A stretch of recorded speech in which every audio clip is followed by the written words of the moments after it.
नागपुर में आवारा पशुओं का आतंक एक बार फिर सामने आया है। 27 जनवरी की सुबह 64 वर्षीय वंदना देवीकर अपने घर के बाहर झाड़ू लगा रही थी। तभी अचानक एक आवारा बैल ने उन पर हमला कर दिया। इस हमले में उनकी कई पसलियां और हड्डियां भी टूट गई है। बैल के सींग से उनकी जांघ बुरी तरह से जख्मी हो गई और सिर में गंभीर चोट लगने से उनके दिमाग को भारी नुकसान पहुंचा है। 3 हफ्तों तक आईसीयू में जिंदगी और मौत से जूझने के बाद डॉक्टरों को उनके दिमाग की जटिल सर्जरी करनी पड़ी, जिसमें उनकी खोपड़ी का एक हिस्सा तक निकालना पड़ा। सर्जरी के बाद भी उनकी हालत में सुधार नहीं हुआ है। पिछले 1 महीने से वो कोमा में है और फिलहाल घर पर वेंटिलेटर पर और ऑक्सीजन सपोर्ट पे है। इलाज पर लाखों रुपए खर्च हो चुके हैं, लेकिन परिवार आज भी उम्मीद और संघर्ष के बीच खड़ा है। इस पूरी घटना का सीसीटीवी फुटेज सोशल मीडिया पर वायरल हो रहा है, जिससे शहर में आक्रोश है। अब बड़ा सवाल यह है कि क्या नगर निगम आवारा पशुओं के बढ़ते खतरे पर कार्रवाई करेगा या फिर किसी और हादसे का इंतजार किया जाएगा। पूर्वी देवीकर।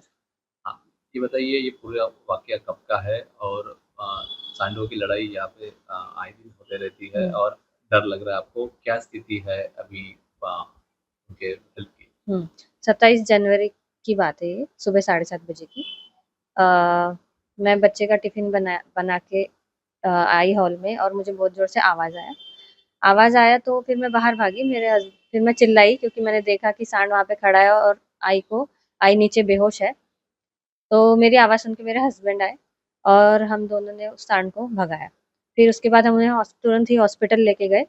फिर वहाँ एडमिट होने के बाद डॉक्टर ने बताया कि ब्रेन को लगा है, उनको काफ़ी ऑपरेट करना पड़ेगा। उसके बाद मल्टीपल फ्रैक्चर्स है और बहुत सारे चोटें लगी है उनको, छोटी-छोटी तो बहुत चोटें लगी है। ब्रेन में जो इंजरी हुई है, जो मेन इंजरी हुई है उसका तो ऑपरेट हो गया है, लेकिन अभी भी उनको होश नहीं है। उसके अलावा भी छोटे-छोटे उनको ब्रेन में चोटें हैं, जिसको ऑपरेट नहीं किया जा सकता। वो समय के साथ ही ठीक होंगी, लेकिन ऑपरेशन होने के बाद भी आज 1 महीना होते आ रहा है, उन्होंने आँखें नहीं खोली।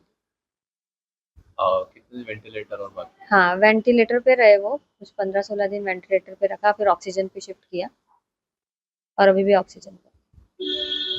आए दिन यहाँ पे इस तरह लड़ाई होती है, वो सांड जो है वो महानगर पालिका को मिला है। हाँ, आए दिन यहाँ पे अभी कुछ 1 महीना पहले की बात है, इतनी ज़बरदस्त लड़ाई होती है, डेढ़-डेढ़ 2-2 घंटे इनकी लड़ाई होती है कि लोगों की गाड़ियाँ तक वो डैमेज कर देते हैं। हमारी खुद की 4 व्हीलर गाड़ी एक बार पूरी डैमेज कर दी थी पीछे से। जो सामने का घर है उनकी पूरी 2 व्हीलर उन्होंने गिरा के पूरी तोड़ दी थी। और उसके पहले भी एक बार सांड की लड़ाई हुई थी। मतलब आए दिन यहाँ पे है इनकी लड़ाइयाँ होती रहती है। वो मिला नहीं अब तक सांड? नहीं, मिला नहीं। और मॉर्निंग में उनका टाइम ही है, अभी भी आते हैं। और पड़ोस में आपके किसी पे हमला हुआ था? हाँ, पड़ोस में हमारे 2 घर छोड़ के एक बड़े काका जी रहते हैं। वो मॉर्निंग वॉक के लिए गए थे, गजानन महाराज मंदिर है न्यू नरसार रोड पे, वहाँ पे वो मॉर्निंग वॉक करते दोनों हस्बैंड वाइफ। तो उनके ऊपर आया तो उन्होंने उसके सींग पकड़े तो और उसका रास्ता मोड़ा तो वो गिर गए, उनको बैक इंजरी हो गई और फिर लोगों ने उनकी मदद की। सांड भाग गया और भाग के फिर उसने यहाँ आके अटैक किया। फिर उनको लोगों ने मदद की और घर तक रिक्शा करके भेजा और उनको वो घर तक नहीं आते तो यहाँ पे फिर उसने यहाँ पे मेरी मदर इन लॉ को अटॅक किया। मी वंदना देवीकर यांची सिस्टर आहे, म्हणजे एक सिस्टरचं मी काम करते। त्यांचं असं होतं की ही जी घटना झाली त्याच्यानंतर त्यांना एवढी हेड इंजुरी झाली की त्यांचं क्रॅनिओटॉमी करावं लागलं। ऑपरेट झालं, एवढा मोठा खर्च झाला आणि ती व्हेंटिलेटरवर गेली।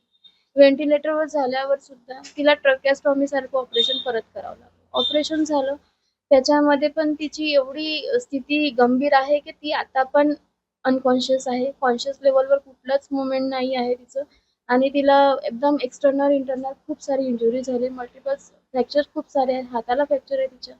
आणि एवढं सगळं होऊन पण एवढी तिची सेवा करून पण अजून कुठलाच रिस्पॉन्स ती देत नाही आहे आणि डॉक्टरने सरळ सांगितलं आहे की कधीही काही होऊ शकतं, तुम्ही बघा, तिच्याकडे वॉच करा, जस्ट वेट अँड वॉच, बाकी एवढंच म्हणू शकते। आणि इथे सांडाची एवढी भीती, एवढी दहशत आहे की मी सुद्धा येते इथे बघायला तर मलाही खूप भीती वाटते आणि इव्हन फिरतच असतात सांड, त्याच्यामुळे खूप गंभीर स्थिती आहे। प्राइम एक्सोटिका सलून अब धर्मपेट में,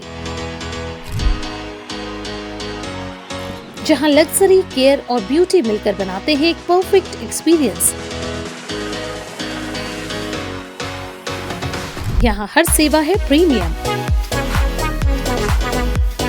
हमारे signature Korean hair spa, Tiffany's hair care और स्किन केयर के साथ प्राइम एक्सोटिका, जहां हर कदम पर मिलता है लग्जरी का एहसास और हर क्लाइंट को मिलता है घर जैसा प्यार। पायल मंधारी द्वारा स्थापित प्राइम एक्सोटिका सिर्फ एक सैल्यून नहीं बल्कि है खूबसूरती और आत्म देखभाल का प्रीमियम ठिकाना। Visit S prime exotica near Shivaji Nagar, Dharampeth, opposite Starbucks, Nagpur. Luxury that feels like home.